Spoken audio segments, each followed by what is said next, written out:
കോവയ്ക്ക കേട്ടോ നമ്മൾ കറി ഉണ്ടാക്കാൻ പോകുന്നത്.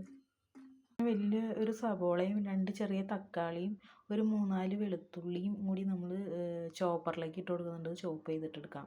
ഞാനൊരു കുക്കറിലേക്ക് ഇട്ട് കൊടുത്തിട്ടുണ്ട്. കുറച്ച് ഉപ്പ് മാത്രം വെള്ളം ഒഴിച്ചിട്ട് നമുക്കിതൊന്ന് ഒരു വിസിലടുപ്പിച്ചിട്ട് വേവിച്ചിട്ടെടുക്കാം കേട്ടോ. കോവയ്ക്കൊക്കെ പകുതി വേവായിട്ടുണ്ട് കേട്ടോ. ചൂടായതിന് ശേഷം നമുക്ക് കുറച്ച് വെളിച്ചെണ്ണ ഒഴിച്ച് കൊടുക്കാം. വേവിച്ച വെണ്ടയ്ക്ക നമുക്കിതൊന്ന് ഫ്രൈ ചെയ്തിട്ടെടുക്കാം. അതിലേക്ക് കടുക് ഇട്ട് കൊടുക്കണം. ചോപ്പ് ചെയ്ത് വെച്ച സവോളയൊക്കെ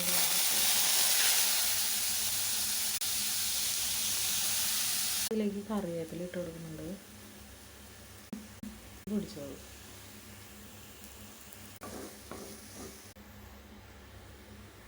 കുറച്ച് വെള്ളം ഒഴിച്ച് കൊടുക്കണം.